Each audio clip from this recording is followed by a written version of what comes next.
All right, my friends, we want to now welcome onto the stage our keynote speaker. But in order to introduce him, it's not going to be me because I'm not going to be able to introduce this speaker the way our introductory speaker is going to do it. The reason, well, it's the youngest son of our speaker. So it is now my pleasure to introduce the youngest speaker in strictly business history, Josh Rasnick, who will introduce our keynote speaker, his dad, Jason Raznick. Josh. Man, you're going to take my job. Look, you're all dressed up. You look like a little mini anchor man up here. Here you go, buddy. Do you want to stand on top of that? You want to read it over here? Okay, you want to put the mic back? Hi, everyone. My name is Josh Raznick, and I am proud to announce that I'm finally on summer break. Let me tell you a little bit about myself. I'm going into the 6th grade, and I love playing baseball. I work hard in school and play hard on the field. My fearlessness may have come from my dad, but the athleticism absolutely did not. It's definitely from my mom's family. Now, for the real reason I get to be here to brag. I have an extraordinary dad. Nothing he does is ordinary, from day-to-day life to sporting events to amazing trips. Everything my dad does builds a lasting memory. My dad has taught me an extraordinary work ethic. We all face tough times, and my dad has shown me time and time again that there is no such thing as giving up when times get tough. I've seen firsthand how my dad has put sweat and tears into building his business and building our family. I am excited to introduce you to my dad, my hero, Jason Rasnick.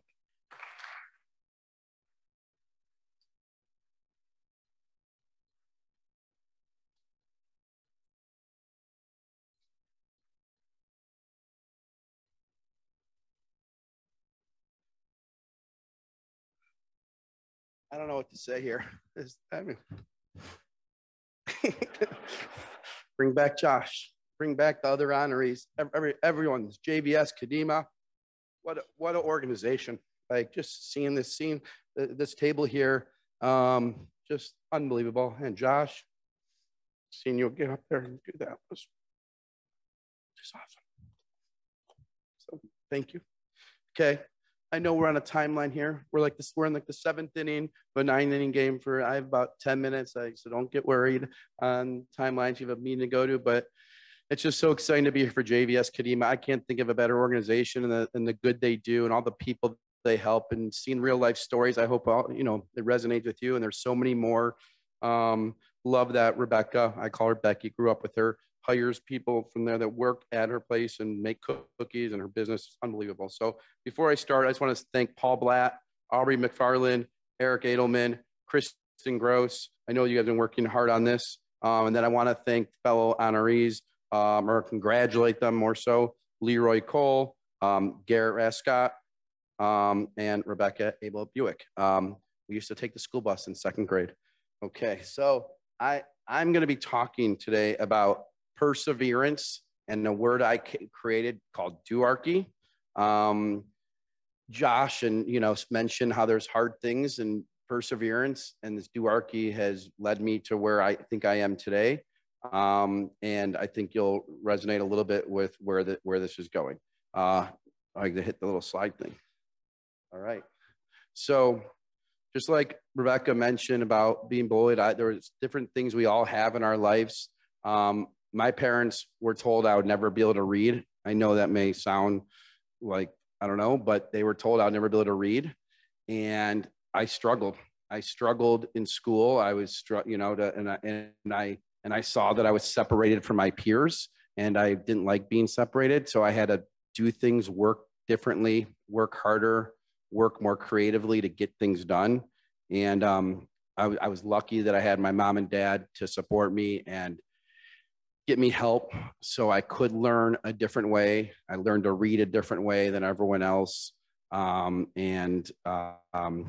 parents always told me to talk slower, and partly I kind of am because I don't want to go too fast because then how are you going to keep up with me? So that's keeping me on the thing. Okay.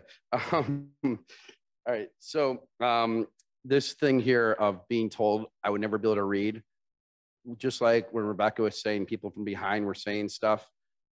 Being told no is what gets me excited. And I'm gonna, and when I was told no, I wouldn't be able to get here. I wouldn't be able to go there. I mean, Miss Kent literally said it would never be able to read. She was the LRC teacher. We can't find her, but she said that.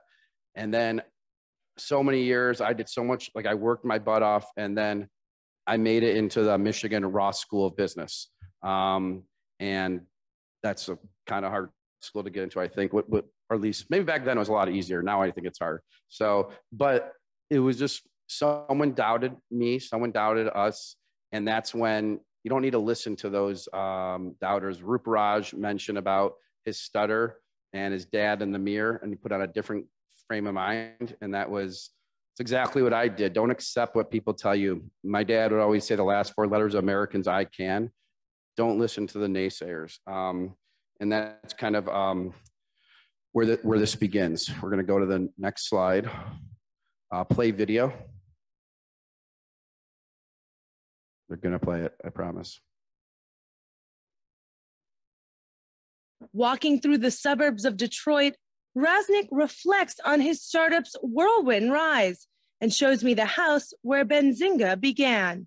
It seems incredible, but it was only 18 months ago that Jason started his business out of this basement.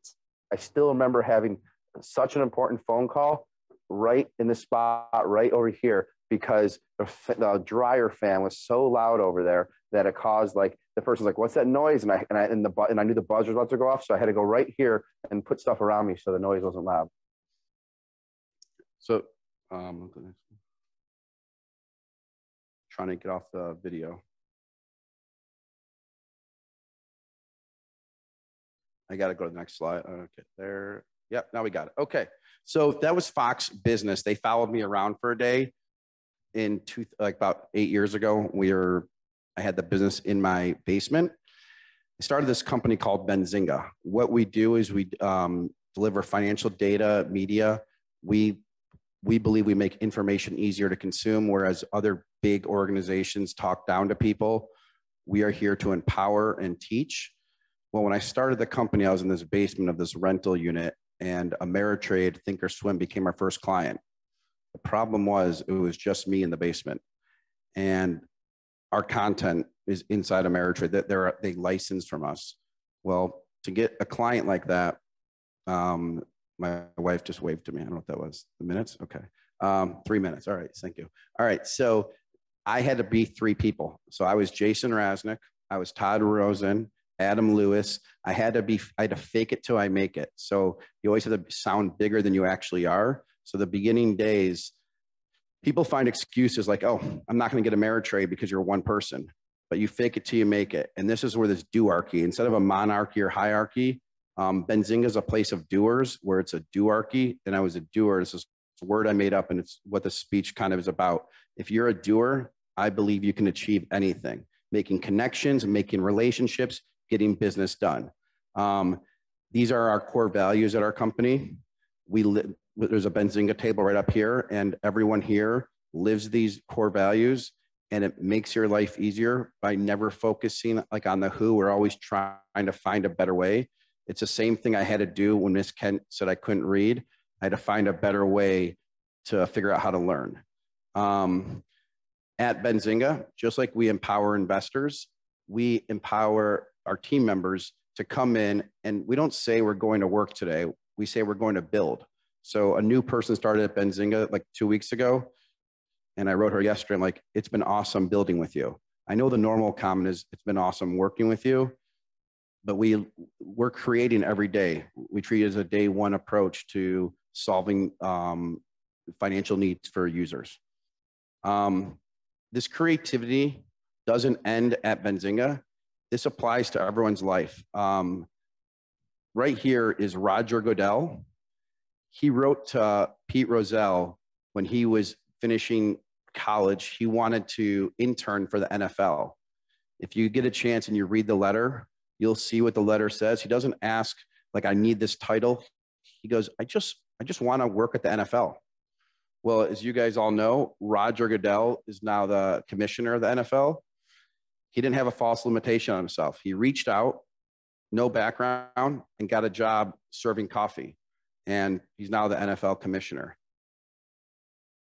I, a long time ago, wanted to work for the hardest hedge fund manager in the world, the toughest one. I tried to get his attention. I couldn't. I mean, I sent my resume in, I wrote letters in, but it didn't work. So I had to get Duarky and get creative.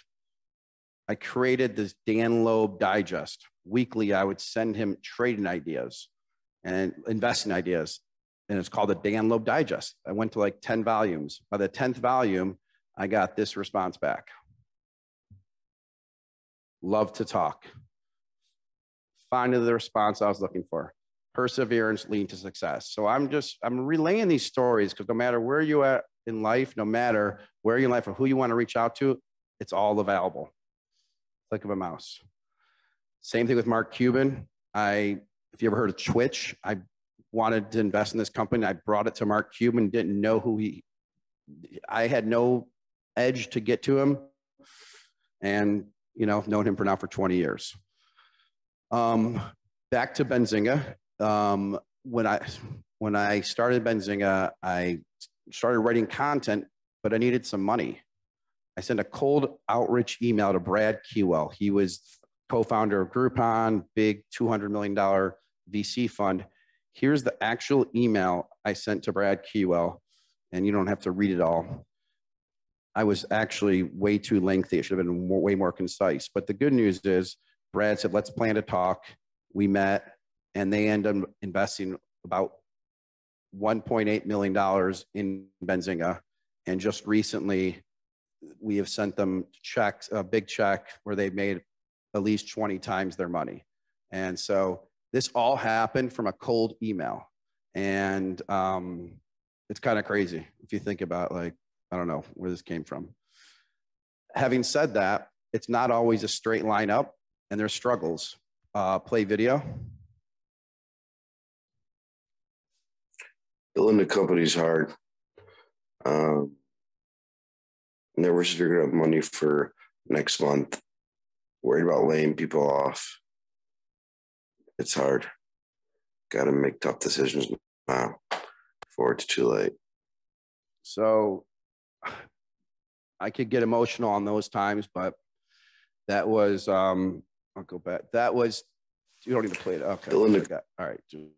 All right. We'll keep him up, but don't pay attention to him right now. So just like whatever. Anyway, that was 2013. I would wake up at 3 a.m. with severe anxiety of like, how am I going to make payroll? I don't want to lay anyone off. Like that's the last thing I ever want to do in life. And I would wake up at 3:30 in the morning and it's hard to talk to others about that stuff because you're anxious. You don't want to worry your family. You don't want to worry your friends. So who do you talk to? So I started recording little videos in the middle of the night at 3:30 in the morning because it was not, honestly, it wasn't a good time. Like I'd wake up at 3:30 and many people have had that feeling of like where your heart is popping out, extreme anxiety. How are you going to make payroll? How are you going to build this company? And you talk to people, but it's hard. And so I'm just saying it because wherever we are and wherever we're doing, it's never a straight line up. I went through very big emotional highs and emotional lows in that early stages. But if you keep going and putting your foot forward, as our previous speakers have mentioned, when she was down to 2 employees, 3 weeks later, I see Stephen Ross is coming to University of Michigan, and I get in line to talk to him after he's done speaking. There's a line of like 16 people. Benzinga may had like 4 people back then, and I get in line. The guy before me is like offering some big real estate deal. Of course, I get up to him and like, can I get 5 field passes for the Dolphins? I swear, there's this client, it wasn't a client, it was a deal I was trying to get for years, big company. And the guy just wouldn't give me the time or day, but he was going to the Dolphins game that weekend. Stephen Ross was like, sure, call me at this number at 6:35 p.m. So I left Ann Arbor, pulled over, called the number, leave a message. I get a voicemail, I get a call back from this like rabbi. And this rabbi's like, I know Stephen Ross. but I'm not Stephen Ross, you know, like in this rabbi voice. I had 1 digit off. Somehow then I found his correct number somehow. I had 1 digit off. It was like this, because I thought I had this done. I'm like, did Stephen Ross prank me and give me the wrong number? Because like, I thought I had this thing. I mean, I'm thinking everything, I'm dialing it. And it turned out I had 1 number, you know, whatever. And the next day, this is the weekend. Here we go. This is a photo from the sideline from this guy at FactSet, the company that became a client. So we go from that emotional, me waking up at 3 a.m, not knowing how to make payroll. So then the week later, Stephen Ross being in town, this coming and that deal finally closing, which has been a client now for 8 years, 9 years, you know, it's made a difference. I'm just saying, like, my brother always would tell me this one line, and I think about it a lot when I get anxious about something. This too shall pass. This too shall pass. Think about it when something in your head gets crazy. Just say, this too shall pass. Not going to go into much about this right now, but because I know we're at Stacy just waved to me that I'm at my limit. I think I have another minute or two. Is that right? No more time. Okay. So I'll go really quick then, Stacy. This right here, Benzinga is a place of duarchy and execution. We have people that lead these different businesses. We couldn't do this without creating a culture of duarchy, execution, and follow through. I mention it because if you have any family members that are looking to move to Michigan, come back. We're hiring. I'm Jason at benzinga.com. This was just a slide about, you know, tying threads. It's like thread tying and relationship building is your best asset. Keep grinding. That's from Gilbert. I only mention this stuff is because everyone can do this. Everyone can make relationships. There's nothing special that I have except for just putting in the work. And then this is, and we're happy to have Comerica Bank, one of the lenders on our deal that Behringer Capital bought a majority interest in Benzinga. This is me on CNBC. My dream when I was in college, high school, was to be on CNBC. It was my biggest dream in the world. And I've been on it multiple times. And this was a very, very exciting day. So at the end of the day, think big. These companies didn't exist. They were in garages. Look where they're at today. And, you know, you never know where you can go. So dream big, go after duarchy, leave this Weston as a place of like saying yes, not no, make it happen, and great things come. I'm really excited the Benzinga team is here because Benzinga wouldn't be anything without them. And I also need to make sure to thank my wife, Stacy, and family and everyone else that helps make these things happen. And again, JVS at Kendema, be a doer and no one else will do it for you. And thank you for making your keynote. Oh, I was the rising entrepreneur 10 years ago here. And I like never thought I would be a keynote here. I see these other guys here and I'm just like, this is amazing. So I just, again, thank you. Totally honored. And thanks.